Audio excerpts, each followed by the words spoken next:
In this tutorial I'm going to show you how to crochet the wattle stitch, which is a beautiful, dense, modern looking stitch. You are going to need your selected yarn. Today I'm going to be using Yarn and Colours Fabulous range, which is a beautiful yarn. It is a cotton and acrylic blend and it is a chunky yarn, so I'm going to be using a 6.5mm, but whatever yarn you're using, just check the yarn label to see what crochet hook it recommends.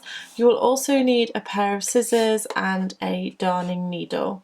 So you want to begin by creating your slip knot, and you can do this in whichever way you prefer.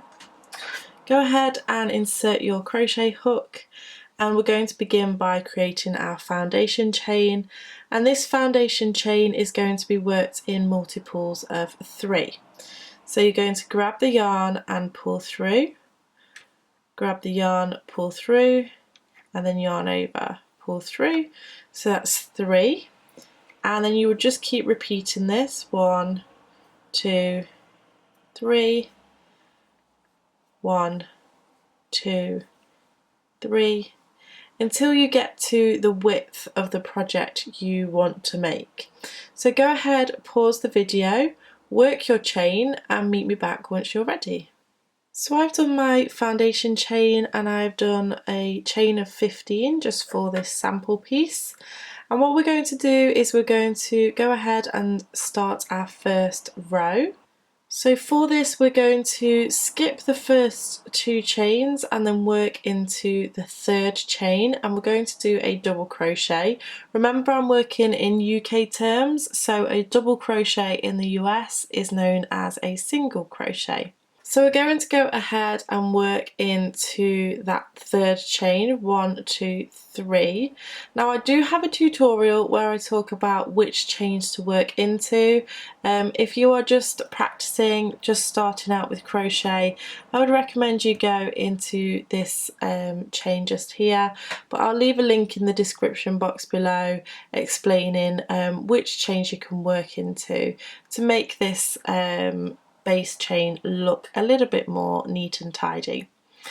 So you want to insert your hook into the chain, grab the yarn and pull it through. You'll have 2 loops on the hook, and then yarn over, pull through both loops on the hook.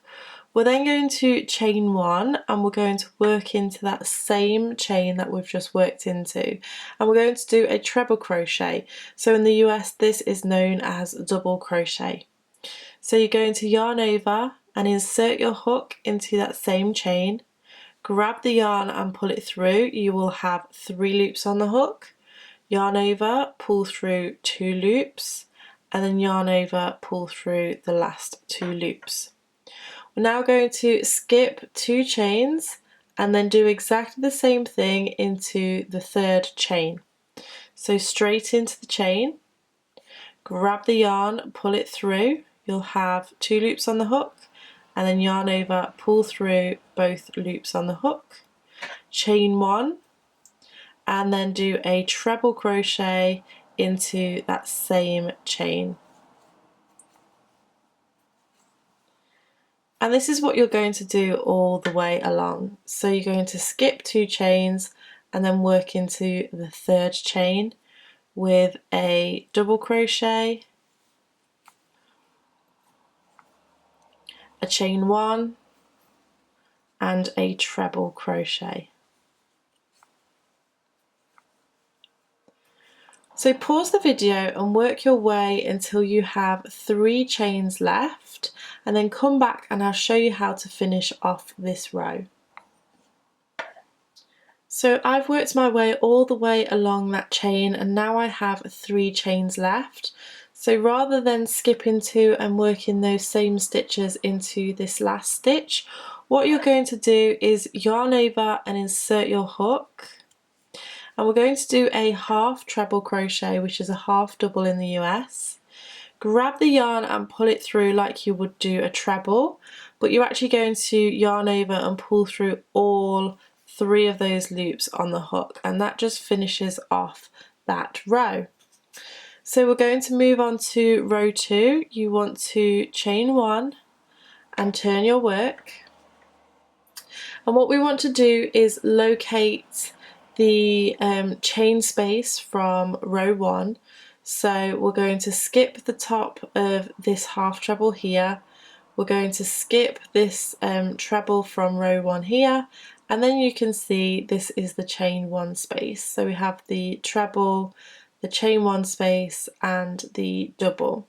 So you want to do a double crochet,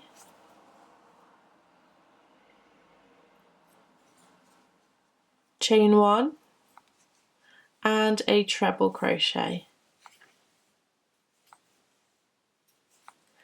You're going to locate the next chain 1 space, so we skip this double crochet, we skip the treble crochet, and then we find the chain 1 space. So double crochet, chain 1 and treble crochet. And then you would just do the same thing, so you're going to skip the double crochet, skip the treble crochet and work those stitches into the chain 1 space. Work your way all the way along into the last chain 1 space and meet me back once you've done that, and I'll show you how to finish off this row and move on to the next. So I've now finished my row 2 and I just need to do the last stitch at the end, and we're going to do a half treble crochet again. And what you're going to do is you're going to find this stitch here from the previous row, and then just below that you have the turning chain. So you want to yarn over and insert your hook into that turning chain, grab the yarn, pull it through, and then yarn over, pull through all 3 of those loops on the hook. We're going to chain 1 and turn, and this row is the same as the last and will be the same for every row going forward. So I'll just show you again and then show you how to finish off this row, because it will be slightly different. You're going to do a double crochet into that chain 1 space, chain 1 and then treble crochet all in the same space. Skip the double crochet, skip the treble crochet and then do your double crochet, chain 1 and treble crochet all into that chain 1 space. So go ahead, do that, and then I'll just show you where to place your last stitch at the very end of this row. So I have finished my row 3 and I'm going to do my half treble crochet into the end to finish off the row. So last time we did it into the turning chain. This time what you want to look for is the very first stitch that we did in row 2, and then just next to that we have a little stitch just here, and that is where you're going to do your half treble into. So it's actually the turning chain that we're going to do it into, just looks slightly different. So I'm going to add a few more rows to this piece so that you can start to see what it will look like. Okay, so here's what it looks like with a few more rows, and to finish off I'm just going to chain 1 and snip off my yarn and then pull that all the way through, and there we have it.